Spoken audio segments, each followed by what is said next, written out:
अस्सलामुअलैकुम, welcome back to the channel. कैसे हैं आप सब लोग? उम्मीद है सब ठीक ठाक होंगे, खैर खैरियत से होंगे और जहाँ कहीं पे भी होंगे दुआओं में याद रखते होंगे और आप भी मेरी दुआओं में हमेशा शामिल हैं। ये अभी हम लोग पहुँचे हुए हैं रियाद में। यहाँ पे हम लोग सुबह सुबह फजर टाइम के पहुँच गए हुए थे। रास्ता बहुत ख़राब है, रास्ते में कोई स्ट्रीट लाइट नहीं है, कुछ भी नहीं है रास्ते में। कुछ बीच में रास्ते ऐसे आ जाते हैं, वहाँ पे मैप आपको कोई और डायरेक्शन दिखा रहा होता है और आपने जाना कहीं और होता है। आप वो भी डायरेक्शन फॉलो कर लेंगे तो मसला कोई नहीं है, वो कोई शॉर्टकट आपको दिखा रहा होता है। लेकिन आजकल मैप्स पे भी पूरी तरह से भरोसा कर देना वो भी ठीक नहीं होता है। आगे जाके पता चले रास्ते कोई नहीं है। अब अक्सर मीम्स भी बनी हुई है, रील्स भी बनी होती हैं कि आगे बंद गली है, खड्डा है या कुछ भी ऐसे रास्ता ही नहीं होता है। खैर, हम लोग रियाद से फिर निकले थे आगे। अब हम लोग मदीने की तरफ सफ़र कर रहे थे। मदीने हम लोग पहले जा रहे थे क्योंकि अगर आप उम्रे के लिए जा रहे हो तो मदीने में एटलीस्ट आपको कुछ रेस्ट मिल जाता है। आपने नमाज़ें पढ़नी होती हैं, कुछ एहराम की पाबंदी नहीं होती, आपने अपनी इबादत करनी होती है और फिर आप आराम से जब भी आपने मक्के की तरफ जाना है आप अपना एहराम बांध के एहराम की पाबंदियों का ख्याल करते हुए बहुत अच्छे तरीके से उम्रा अदा कर सकते हैं। इस सोच के साथ हम लोग पहले मदीने की तरफ गए थे। जब हम लोग अबू धाबी से निकले थे और हमने सिला बॉर्डर क्रॉस किया था, हमें एक दोबारा से चक्कर पड़ा था जिसकी वजह से हम वापस हमें शारजा जाना पड़ा था। शारजा से हम लोग सिला तक आए थे, बॉर्डर तक, और फिर हम लोग वापस गए थे शारजा। हमें बॉर्डर क्रॉस नहीं करने दिया गया था। उसका रीज़न ये था कि मैंने लास्ट वीडियो में रीज़न मेंशन नहीं किया था डिटेल में। रीज़न ये था, हमारे पास आरटीए का पेपर नहीं था। अगर आपकी गाड़ी कमर्शियल है, कंपनी के नाम पे है, तो आपके पास आरटीए की तरफ से अप्रूव्ड पेपर होना चाहिए लाजिम। अगर आपकी पर्सनल गाड़ी है फिर कोई इशू नहीं है, फिर आप क्रॉस कर सकते हैं बॉर्डर। कमर्शियल गाड़ी है, किसी और की कंपनी के नाम पे है और आपने ली हुई है, तो आपको उनसे पूरा एक एनओसी वगैरह सब कुछ लेना पड़ेगा, उसके बाद आप बॉर्डर क्रॉस कर सकते हैं। और अगर आप खुद ऑनर हैं उस गाड़ी के, उस कंपनी के, सॉरी, तो फिर आपके पास अपनी स्टैंप और सारा कुछ होना चाहिए। ये तो मेरे हस्बैंड ने ऐसे ही बस रख लिया था स्टैंप के, शायद ज़रूरत पड़ सकती है, और वो ज़रूरत पड़ गई हमें वहाँ पे। जब हम आरटी के ऑफिस में बैठे हुए तो उन्होंने एनओसी हमें टाइप करने के लिए भेजा। जब हम टाइप करवा के आए, वो बोलते हैं अब इस पर स्टैंप चाहिए कंपनी की। तो अगर वो हमारे पास स्टैंप ना होती तो हमें दोबारा से वापस जाना पड़ना था शारजा, और वो एक बहुत बड़ा ब्लंडर हो जाना था हमारे लिए। पूरा आगे से हमारा जो प्लान था वो सब ख़राब हो जाना था। ये अभी हम लोग मदीने एंटर हो गए हुए हैं। यहाँ पे हमारे कुछ गेस्ट पाकिस्तान से भी आने थे, कुछ हम लोग भी थे यहाँ से। हम लोग बड़ी फैमिली थी। हम लोग ने यहाँ पे हमारे जो फैमिली मेम्बर्स थे ना, उनमें एक थे अंकल, उनको वो डायलिसिस पेशेंट थे। तो यहाँ पे जो भी लोग जा रहे हैं जो डायलिसिस पेशेंट है, उनके लिए भी एक बहुत बड़ा इशू होता है कि जाके क्या करना है, कैसे करना है और कहाँ से करना है। हमें भी नहीं पता था, हमारा भी फ़र्स्ट टाइम था। लेकिन अल्हम्दुलिल्लाह अल्हम्दुलिल्लाह इतनी सहूलतें और इतनी आसानियाँ हैं ना, अगर आप उनका प्रॉपर शेड्यूल फ़ॉलो करते हैं तो आपके लिए कोई प्रॉब्लम ही नहीं है। डायलिसिस पेशेंट्स के लिए तो कोई प्रॉब्लम है ही नहीं है। उसका मैं आपको सारा प्रोसीजर बताऊंगी।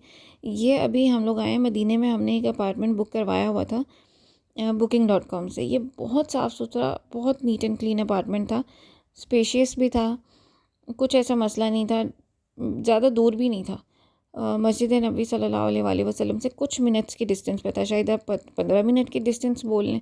लेकिन हमने ये अपार्टमेंट फिर कैंसिल कर दिया। रीज़न ये था कि एक तो पास तो था ही था, लेकिन हमें यहाँ से अपनी गाड़ी पे जाना पड़ना था मस्जिद नबी सल्लल्लाहु अलैहि वसल्लम, और वहाँ पे फिर पार्किंग के लिए टाइम चाहिए था। लेकिन शुक्र है अल्लाह पाक का, हमें फिर बाद में इसका अल्टरनेट एक दूसरा होटल मिल गया था और बहुत अच्छा मिला था। ये भी साफ़ सुथरा था, लेकिन मसला ये बन रहा था कि मदीने में कंस्ट्रक्शन चल रही है, उसकी वजह से बहुत घूम के जाना पड़ रहा था। और इसके पास में टैक्सी नहीं मिल रही थी। टैक्सी मिलती है इसकी बैक साइड पे, उसके लिए फिर बहुत टाइम चाहिए था। आपको एक टाइम से पहले निकलना है, फिर बच्चों के साथ बहुत ज़्यादा मसले मसाइल हो जाते हैं। दूसरा जो अपार्टमेंट मिला था उसकी मैं वीडियो नेक्स्ट वीडियो में शेयर करूँगी। ये भी हम लोग आए थे मदीना एयरपोर्ट में। ये छोटे छोटे क्लिप्स मैंने लिए थे, मैं ऐड कर देती हूँ इसमें। ये मदीना एयरपोर्ट था, यहाँ पे हम अपने गेस्ट्स को पिक करने के लिए आए थे। हम लोग ने जब जाना था ना, तो हमें बहुत से लोगों ने कहा था कि सामान जो है वो सारे का सारा बॉर्डर पे खोल के चेक करते हैं तो बहुत मुश्किल हो जाती है। और हमारे पास इतना सामान था ना, क्योंकि हम 3 फैमिलीज़ थी और सामान भी बहुत ज़्यादा था, बच्चे थे साथ में, इस वजह से सामान था ही बहुत। लेकिन शुक्र अल्हम्दुलिल्लाह, अगर तो आप फैमिली के साथ हैं और सामान ज़्यादा है तो भी कोई प्रॉब्लम नहीं आती है।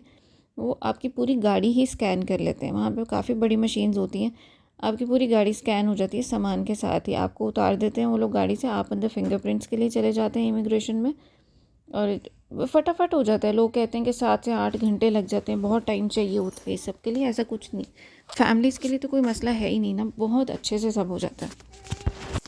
ये जो क्लिप मैंने लिया था, ये हम लोग डायलिसिस के लिए गए थे, मेरे अंकल के फर्स्ट डायलिसिस थे तब मदीना में। ये किंग फ़हद हॉस्पिटल है मदीना में। यहाँ पे उम्रा के लिए जो भी लोग आते हैं उनके डायलिसिस फ्री में होते हैं। हमारी हेल्प की थी, एक यूट्यूबर ही हैं, उन्होंने हमारी हेल्प की थी, और मैंने उनका नंबर भी यूट्यूब से ही लिया था। यूट्यूब के थ्रू कांटेक्ट हुआ था, और उन्होंने अपना नंबर भी मेंशन किया हुआ था अपनी वीडियो में। वहाँ से मैंने उनका नंबर लिया था, उनसे कांटेक्ट किया था, और हमारे वहाँ पे जाने से पहले ही उन्होंने हमारी अपॉइंटमेंट्स फ़िक्स करवाई हुई थी वहाँ पे। और जब हम लोग फर्स्ट डे गए थे तब तो थोड़ा सा हमें वेट करना पड़ा था, क्योंकि कुछ वहाँ पे काम चल रहा था, पेशेंट्स ज़्यादा हो गए थे शायद, ये क्या मसला था। लेकिन इतना स्मूथ प्रोसेस है ना सारा। ये मैं बाहर इस वजह से घूम फिर रही हूँ, मैं वीडियो बनाने के लिए बिल्कुल भी नहीं बाहर निकली हुई थी। ये मैं निकली थी क्योंकि वहाँ पे अंदर बैठने नहीं देते हैं। डायलिसिस के लिए जो भी पेशेंट्स होते हैं उनके साथ अलाउ नहीं है बैठना, आपको बाहर ही पूरा टाइम स्पेंड करना पड़ता है। वो टाइम बता देते हैं कि इतने टाइम तक डायलिसिस ख़त्म होंगे, अब आपकी मर्ज़ी, आप वापस चले जाएँ, आप यहाँ पे वेट कर लें, वो आपकी अपनी चॉइस है। फर्स्ट डे तो मैंने यहाँ पे वेट किया था, लेकिन उसके बाद फिर मैं नेक्स्ट जब डायलिसिस थे तो वापस होटल चले गए थे। जैसे डायलिसिस ख़त्म हुए थे फिर हम लोग वापस आ गए थे। ये किडनी सेंटर है उम्रा ज़ायरीन के लिए। ये सिर्फ यहाँ पे उम्रा के लिए जो आते हैं उनका डायलिसिस होता है। जैसे ही आप आते हैं, आपकी अपॉइंटमेंट अगर बुक है तो वेल एंड गुड, उसके बगैर फिर मुश्किल बहुत ज़्यादा हो जाती है। फिर वो देखते हैं कि अगर तो कोई स्पेस है तो फिर वो आपका डायलिसिस कर देते हैं, अदरवाइज़ फिर वो आपको अपॉइंटमेंट दे के भेज देते हैं कि इस डेट को इस टाइम पे आ जाइएगा। अपॉइंटमेंट्स फ़िक्स होने की वजह से हम लोग उतने ही टाइम पे गए। हम लोग नेक्स्ट डायलिसिस के लिए लेट हो गए थे, तो हमारी अच्छी खासी क्लास हुई थी वहाँ पे। डिसिप्लिन मेंटेन करना पड़ता है, अगर आप थोड़ा सा भी लेट होंगे तो आपके डायलिसिस नहीं होंगे। ये अंदर का वो एरिया जहाँ पे डायलिसिस हो रहे थे अंकल के। ये देखिए मशीन्स बहुत अच्छी, सारा कुछ, सारा स्टाफ बहुत अच्छा। कुछ रिपोर्ट्स हैं जिनकी ज़रूरत पड़ती है, उनके बगैर वो आपको आपके डायलिसिस नहीं करते हैं। उन रिपोर्ट्स की जो डिटेल्स हैं मैं वो भी मेंशन कर दूँगी, क्योंकि अभी मैं बोल के बताऊं तो मुझे याद नहीं आ रहा है कि वो कौन कौन सी रिपोर्ट्स हैं, लेकिन वो मैं मेंशन कर दूंगी नेक्स्ट वीडियो में।